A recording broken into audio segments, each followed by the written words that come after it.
So the fact is, while he had a good private sector record, his public sector record did not match that. As a matter of fact, we created more jobs in the last 3 months in Texas than he created in 4 years in Massachusetts. Texas has zero income tax. Texas has a right-to-work state, a Republican legislature, a Republican Supreme Court. Texas has a lot of oil and gas in the ground. Those are wonderful things. But Governor Perry doesn't believe that he created those things. If he tried to say that, why, it'd be like Al Gore saying he invented the Internet. Michael Dukakis created jobs 3 times faster than you did, Mitt. Well, as a matter of fact, George Bush and his predecessor created jobs at a faster rate than you did, Governor. That's not correct. Yeah, it is correct. And I hate to rain on the parade of the great Lone Star governor, but as governor of Utah, we were the #1 job creator in this country during my years of service. That was 5.9% when you were creating jobs at 4.9%. The governor of Texas criticized the governor of Massachusetts for Romney Care, but he wrote a really fancy letter supporting Hillary Care. I actually was nodding my head when he said that I wrote a letter to Hillary, and we were hoping that she would be able to come up with something that would not leave the agricultural men and women, because I was the agriculture commissioner at that particular point in time. We had no idea it was going to be the monstrosity that's known as Hillary Care. Speaking of letters, I was more interested in the one that you wrote to Ronald Reagan back and said, I'm going to quit the party because of the things you believe in. Oh, I need an answer on that. It had...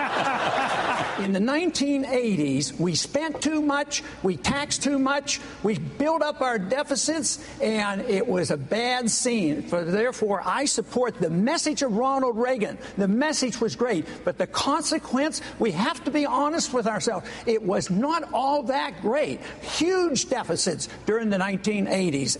It is a Ponzi scheme to tell our kids that are 25 or 30 years old today, you're paying into a program that's going to be there. Anybody that's for the status quo with Social Security today is involved with a monstrous lie. Your former political advisor, Karl Rove, said that kind of provocative language could be toxic, as he put it.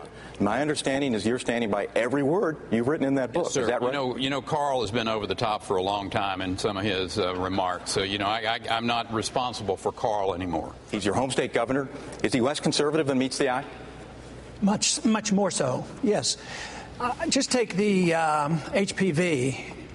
Forcing 12-year-old girls to take an inoculation to prevent this sexually transmitted disease. This is not good medicine. One of the worst parts about that was the way it was done. I kind of feel like the piñata here at the party. So, welcome. But here's the facts of that issue. There was an opt-out in that piece of, it wasn't legislation, it was an executive order.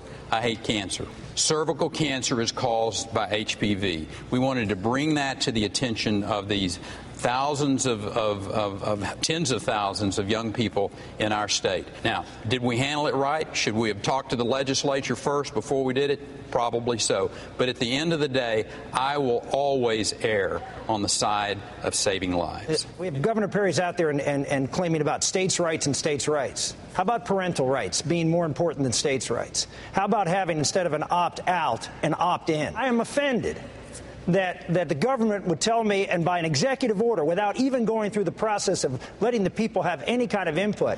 I would expect this from President Obama. I would not expect this from someone who's calling himself a conservative governor. Your position is to remove it, take it away, abolish it. What happens in its absence? Well, what happened before 1979? We didn't have FEMA, and that FEMA just conditioned people to build where they shouldn't be building. You've said that education is a top priority, but explain cutting it the way you did, please.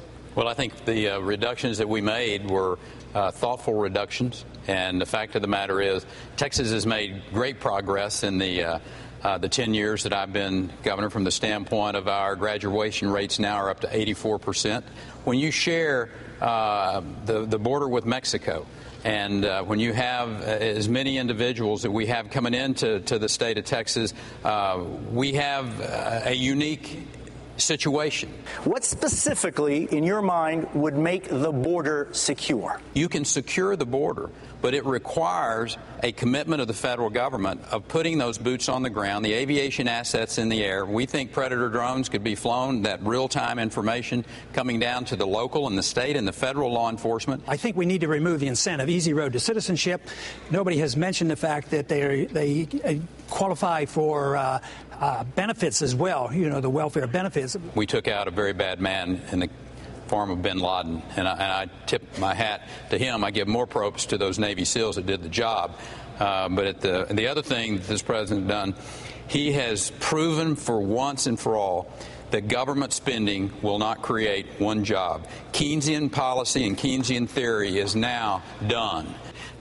And I tell somebody, I said, just because you have a group of scientists that have stood up and said, here is the fact, Galileo got outvoted for a spell. Your state has executed 234 death row inmates, more than any other governor in modern times. Have you struggled to sleep at night with the idea that any one of those might have been innocent? No, sir, I've never struggled with that at all. When someone commits the most heinous of crimes against our citizens, they get a fair hearing, they go through an appellate process, they go up to the Supreme Court of the United States if that's required. But in the state of Texas, if you come into our state and you kill one of our children, you kill a police officer, you are involved with another crime and you kill one of our citizens, you will face the ultimate justice. Don't always try to turn around and say that we who believe in liberty, we lack compassion. Because we who believe in liberty and understand the market, we're the only ones that really understand how people are taken care of, how they are fed, and how people have jobs. It's the market. It's never the government that does it.